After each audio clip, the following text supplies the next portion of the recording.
here we go. Totally winging it. Zooming in on a clover. 4-leafer. There it is. Okay, backing out. Going up the stairs. And I just wanted to show you this beautiful sunshine shot.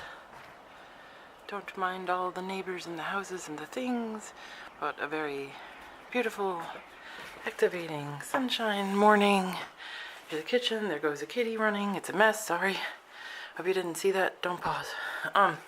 Here's some more clovers right there.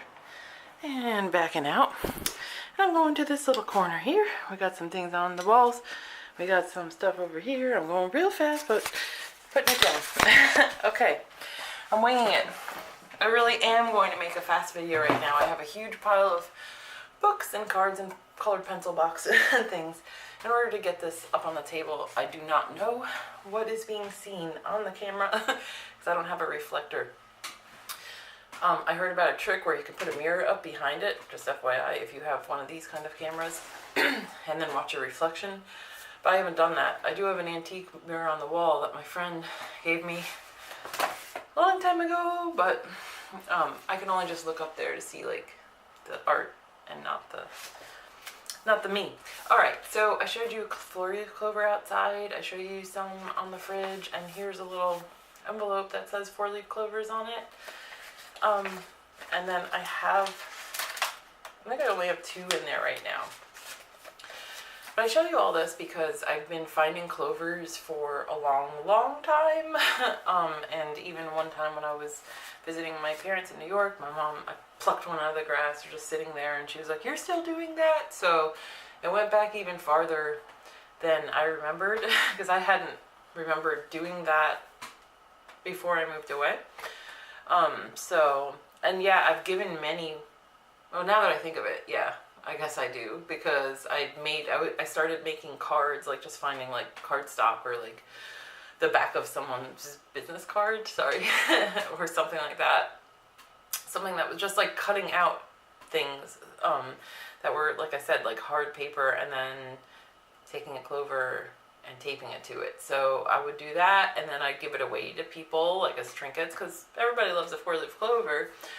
But the one I showed you in the French drain,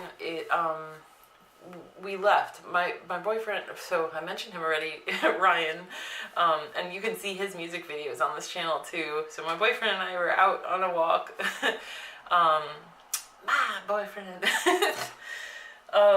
Out on a wonderful walk recently, a fairly short one, but we off-trailed into the woods of the Trace, and I haven't been like able to walk that much because I'd had a lot of back stuff coming up.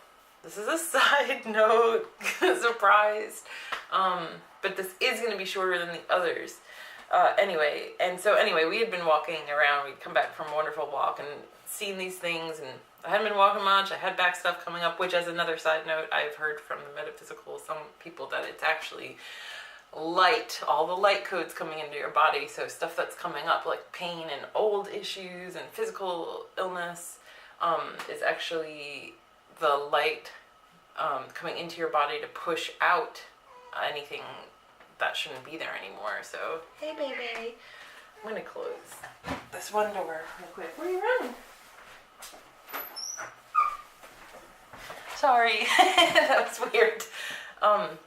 So anyway, so I'm thinking about that. There are many things that I hear, but I don't know them to be totally true for myself, but I like the sound of them. So I play around with them, but I have recently realized, like, I don't have to believe anything, not one thing anybody says, if it isn't true for me. But I do like to take information and share information and put it back out, and then what is and what isn't true is awesome. And some of the things do ring true, some of the things are still either not true or unavailable to me. So, but I do take them in, and I appreciate all of what's being shared. All right, so now to the clover topic. So I share those little nuggets in there, again, if someone needs them. So I'm just, this notebook I showed you the other day with all my tabs and things like that, like tabbed sections. I just wanted to share about 4-leaf clovers in case there's any other clover people. I have never really been able to understand why some people find 4-leaf, 5-leaf, 6-leaf, etc. clovers like just do it, you know what I mean? Like there's like a group of people that like just are clover finders, and then 4-leaf clover or beyond finders, and then other people like have never found a clover before and they wish they could, and all this kind of stuff. And so it's like, it's not to brag, it's to understand what is that. Are we part leprechaun, or just something about catching patterns, you know? But it always happens, it usually happens when I am not looking, and they just kind of show up. Like I sit next to one, or I look down and there it is, you know? And so that's interesting. So the notes that I have on clovers is probably going to be disjointed a little. They're just things that I've collected over time, and I've tweeted about this, and I put it on Instagram in the past, where I've like posted about clovers and any other people who are clover finders, like 4-leaf clover finders, etc. Like, could they connect with me? Because I would like to kind of understand what's going on with us, but I haven't really figured it out. The closest I came, I have in here, so I'll tell you about that. But basically so I'm just going to read it like the way it is. Finding 4 or 5, etc. leafed clovers, is a 1 in 4. Finding 4-leaf clovers is 1 in 10,000, I guess. I guess every 1 in 10,000 is 4-leaf. So that's pretty rare. I don't know if that's true. I don't know where I got this. I've gotten better about sourcing my notes over time.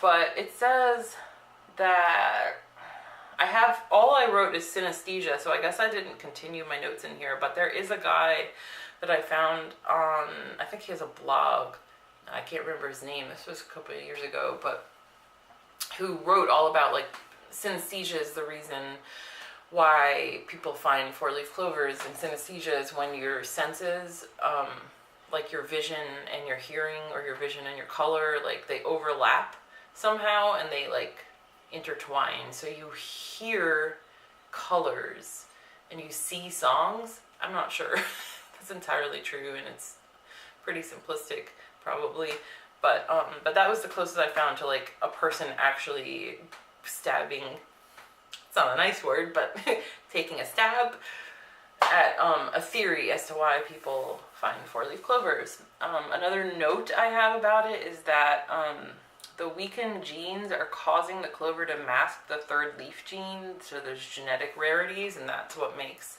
finding it 1 in 10,000 supposedly. So it's actually like, it's, you know, I mean, as we know, it's a rarity, it's an abnormality, it's an aberration from the pattern of the typical 3-leafer, but it's funny to think that it's like, it's the weakened gene that is the one that's so special that we, you know, think is so lucky and praised, but it's actually because something's effed up in the genetic makeup. So I kind of like that, to think about that as a metaphor, which I think about a lot of things as metaphors.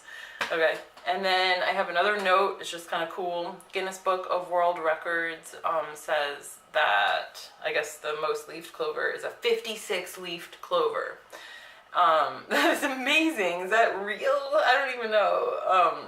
That was found supposedly in Japan by S. Obara, and I might be messing that name up, and I'm sorry, but that was supposedly in 2009.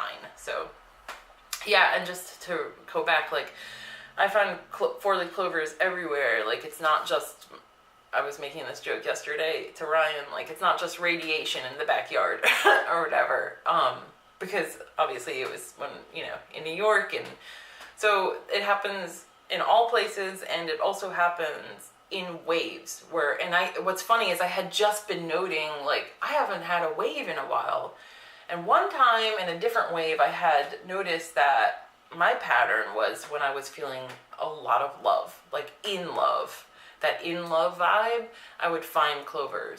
But it's not exactly always true, but there's something that's like, it's very copacetic and relaxed when I find them. It seems, either way, I'm typically not hunting. If I hunt for them, I don't find them. Just like when people are looking for love, they tell you to stop looking. Just when you stop looking, you find it.